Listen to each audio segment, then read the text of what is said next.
So, one thing, what's the one thing? Anyone can jump in. Should we just go around that?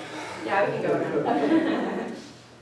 Judy? Oh, we are increased emergency preparedness, and what we had at the top of our list was to reduce fuel load, working with individual landowners and government agencies for funding to facilitate that activity.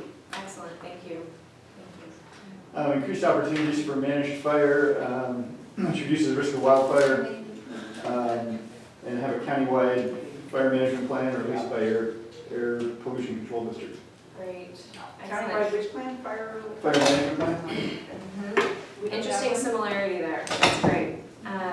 Well, so much of the landscape is potentially burnable, that it kind of drives some priority. Yeah, it does. I love coming out with a clear message, so Amy.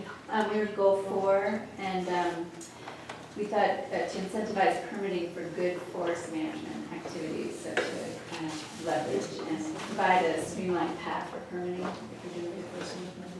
Interesting, so that would be government, regulators. Government, yeah, local and state government, and leveraging private financial dollars. Great, excellent, thank you. So our goal 3, we promote a sustainable climate resilient economy, and we thought providing incentive for forest management for small landowners, whether it be grants or reducing permitting fees and community collaboration. So that's pretty much the same one, It's yeah? very similar, yeah. Great, thank you. Well, my point on that was, I'm a small landowner, but I don't have enough land to get any of the grants that I'm aware of to manage my forest, because I only have 4 acres. And I see friends who have 20 acres or 40 acres or 160 acres that get the 90% grant money. Right. So how do you, well, and especially with our landscape, I have no idea how many are 5-acre parcels or less, but I would presume that there's many, so there's a lot. One possibility too is you can make up that 20 acres by working with other landowners. I did that, actually, In on your the neighborhood? plan, yeah, I did. Well, you have better neighbors than I do. Well, no, they weren't adjacent, they were within your watershed, so there's, you should Okay. You can talk hopscotch. to some of us, yeah. So D or Judy, yes, awesome. Good. We're working on number 2, yeah, about water resources, and similar thing about incentivizing and streamlining permitting to encourage recharge ponds and other structures. Yeah, there's an interesting synergy there with the forestry and the hydrology piece. That's great. We were promote healthy, safe communities. And we were thinking mostly about the hazards related to climate change, like flood, fire, and risks for people who can't get out of the way of those things or don't know about them. So we don't really know what existing services there are to alert people to those hazards or help them in those situations. But so for the government, it would be doing outreach about those existing services or maybe developing those services if they don't already exist. Right. And it could be nonprofits also. Instead of a tsunami warning, it's their own version of that. Well, and so people could plan ahead and they could seek out some of this information if there's an outreach program where, yeah, if they're in a tsunami zone, they know they're in a tsunami zone, and so they can plan ahead, prepare, and then hopefully reduce the risk of any kind of climate hazards. That's great, thank you. We're number 7, and ours looked an awful lot like what everybody else said. We are protecting infrastructure, buildings, and energy systems, those sorts of things. And we were talking about basically PTEIRs, so in order to streamline permitting to be able to allow people to conduct more controlled burns, which would reduce fire severity, and that's also working with the California Air Quality Control Board to reduce restrictions on the number of burn days, however that ends up playing out, so that it becomes easier simply to conduct controlled burns on those. And we saw them both as government actions, although they can be driven by nonprofits, those sorts of things as well. Because government often isn't the right place to start when these things happen. They're where things end up happening. So I'm definitely hearing streamline and design permitting to create the right kind of forest ecosystem, whether it's through, it's for the hydrology, it's for fire management, it's, With carbon sequestration too, I mean, that's, So I think, can I ask a quick follow-up question? Is there anything near term that seems like it has some political legs that you guys know about and are working on now that would accomplish any of this streamlining or easing of permitting or this incentives? Is anything? we have a great Senator Mike McGuire who needs to hear what we want to do with the forest, so he can help us put some implementation at the state level, and also incentivize it at the supervisorial level. He wants to meet with us, he's ready, he says, Dee, get here, meet with us, and not just me, but I mean with the group, so. Yeah.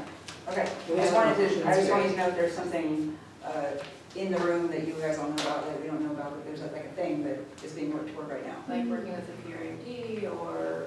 Or is there any state level action right now to make forest management easier? Maybe that happening that you know about? Well, I think one of the things, and Fred, you could talk a little bit more about the Yeah. focus on the PTEIR, but looking at a regional landscape for us along the Coast Ridge and getting these multiple subdivided branches together, working together. I don't really want to go into the whole PTEIR thing because we're out of time, but. I heard about it a little bit over here in this little group, so Yes. Something like a countywide PTR. Yes, yes. And we're doing it on the ridges, and so we're talking to,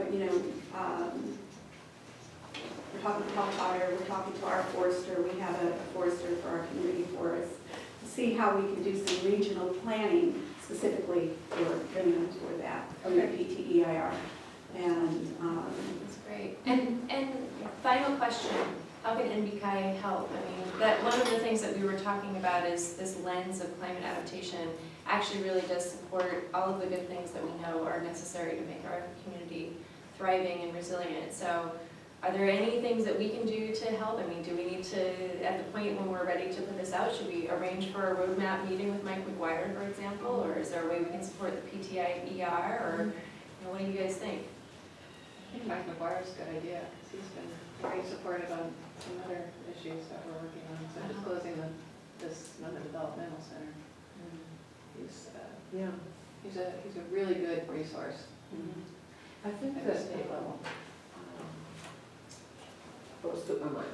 well, and then also the Cal Fire grant that just went out for, reducing greenhouse gas. Though we haven't heard anything yet for the, reduction of fuel load. I don't know if we will. I've heard. Was it for that part or for the SRA? It was for the fuels reduction. And you have heard? For us specifically, we haven't received anything. And we haven't even heard anything yet. And I think part of the reason, and I think that brings up the one last thing, is that they weren't able to show any carbon benefits. correct. And I think that that's a real big thing, because many of us put a lot of time and effort into writing these grants and doing the calculations and attending the workshops and, put on by Cal Fire. And now what I've heard is that they realize that, there is no carbon savings looking at the carbon calculator that they use. And so I think that needs to be streamlined. And also I think that the word needs to get out to the grant, people who submitted the grants, and that's just, and that was a pretty big, I think, initiative on a statewide level that fell short. Those are a lot of money too. A lot of them. So it sounds like there needs to be more clarity around the carbon benefits of forest. Good forest management. Or more research or just better communication of what people already know? I think it starts with the research. I mean, I think that they put this grant out without having it figured out, everything already worked out. Well, and the sad thing is that people are underestimating the carbon sequestration value of grasslands. People just don't know. Yeah. And chaparral, yeah. Mm-hmm. Very interesting. I think that Sonoma County, like most human settlements have silos. You know, we're in a silo, the farm bureau is in a silo, and the business community is a silo. So when you talk about having a conversation with people about, you know, this, please bring those groups in the same room at the same time. Don't compartmentalize them. We do it so much, and to get this going as fast as we need to go, we need to know what each other is doing and form collaborations and where we do have commonalities. Do you know of any? That's what motivates this group. Do you know of any existing active forums where people like you and people like, say, Farm Bureau are already coming together? It's really hard to get a new thing, you know, because everyone's all. Well, you don't have to have a new thing, just invite them to a meeting. It doesn't have to be a new Yeah, one. I mean, we have the Food System Alliance Right. that brings together that wide variety. And we did talk to the Ag and Natural Resources Committee there, and I'm, you know, very intimately connected with them. But the other interesting thing is I mean, you're asking if there's existing forums, and I think what I'm seeing or hearing is that we are the forum, like NBCI helps create those forums, and that's a really important role, and that we probably should make sure all of you are invited to the next. And some of the existing forums are silos, Yeah, right. you know? They get a few people together, but then you don't know what they're doing. You know? If there- So if you if get there new is- ones, you know, mix it up. Yeah, if there are venues that you think are possibilities for this kind of cross-sector dialogue, like, let us know. We have cards, we'd love to keep in touch. This is important for both of us, and I'm always impressed by just how quickly groups like you can dive in and come out with something that is so absolutely helpful. So I just, you know, my appreciation, I'm not surprised because I know the caliber of this group, but I'm also always excited. So thank you for having us. Thank you.